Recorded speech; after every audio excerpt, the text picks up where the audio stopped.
Dans cette vidéo, je vais vous donner 9 astuces Kindle que vous n'avez peut-être jamais vues. La 8e va vous surprendre.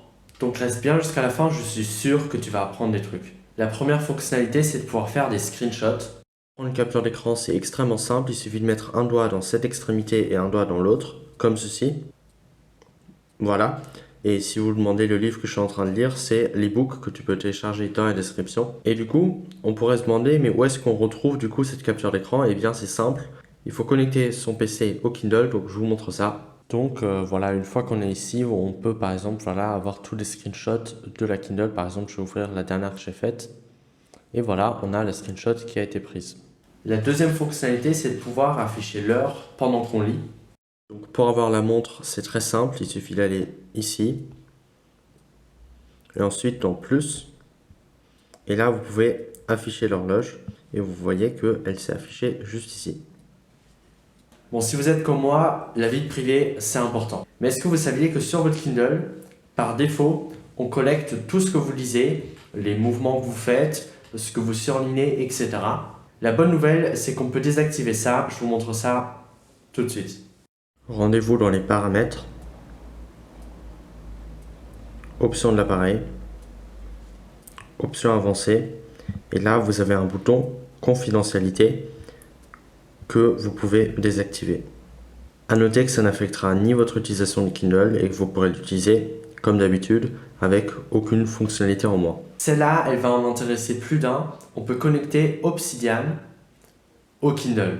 Ou alors on peut connecter Notion, on peut connecter Evernote, ce que vous voulez, via une application qui s'appelle Readwise. Mais bon, le problème c'est que c'est une application payante. Et l'alternative gratuite que j'ai trouvée, c'est Bookcision. On va pas faire le tuto complet dans cette vidéo, mais si vous voulez un tuto, eh bien je vous en ferai un, il suffit de le demander en commentaire. Est-ce que vous saviez que vous pouviez apprendre une langue via votre Kindle? Ces derniers temps, je me suis lancé un défi un peu particulier, c'est d'apprendre l'espagnol. Et justement, si je veux apprendre l'espagnol en lisant des livres et que je ne connais pas une définition, est-ce que je vais vraiment devoir sortir mon téléphone pour pouvoir trouver la définition du mot? Eh bien sur les Kindle, pas du tout. Pour avoir cette option, c'est très simple. Vous allez dans les paramètres à nouveau, ensuite dans options de lecture et vous devez cocher ceci, vocabulaire interactif. Et une fois dans le livre, eh bien, il vous suffit par exemple de faire ceci, et voilà, vocabulaire interactif. Vous cliquez dessus et vous aurez tout le vocabulaire. Comme je lis des livres en anglais et que je ne suis pas encore parfait, eh bien, je peux facilement avoir la définition d'un mot, tout simplement en cliquant par exemple comme ça. Et voilà, on a le dictionnaire, on a Wikipédia et on a la traduction.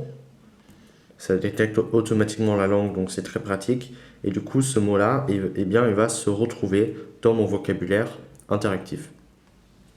Ok, on arrive à la 8e astuce et cette astuce, elle est incroyable. Vraiment, si j'avais su ça plus tôt, on peut lire des blogs sur Kindle. Oui, des articles de blog. Pour faire ça, il y a une extension, donc je vous montre ça sur l'écran. Donc pour lire des blogs sur Kindle, c'est super simple. Vous allez installer cette extension, Send to Kindle for Chrome. Vous allez, là je l'ai déjà installé, c'est pour ça qu'il me met supprimer l'extension. Et après, vous allez arriver sur cette page, vous allez simplement cliquer sur Archive, Save.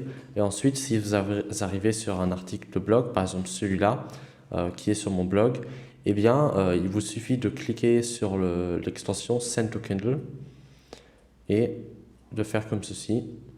Et ça va l'envoyer automatiquement. Alors, j'ai peut-être gardé la pire ou la meilleure pour la fin.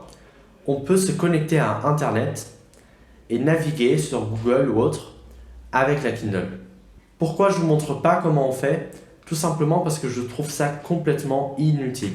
Pourquoi? Parce que le but d'un Kindle, c'est justement de ne pas avoir de distraction autour de vous, de pouvoir être focus sur le livre. Si vous pouvez vous connecter à Internet et aller sur n'importe quel site, eh bien vous voyez que ça ne sert pas à grand chose, puisqu'on va avoir la tentation de se dire que tiens, il faut que je regarde ceci ou cela, donc je préfère pas vous le montrer. Moi personnellement, je ne me connecterai pas sur aucun site sur ma Kindle, parce qu'il faut bien que mon cerveau comprenne que quand je suis sur Kindle, c'est pour lire et rien d'autre. Vous connaissez d'autres astuces sur Kindle? N'hésitez pas à me le partager. Ok, ça c'est mon ebook, tu peux le télécharger dans la description.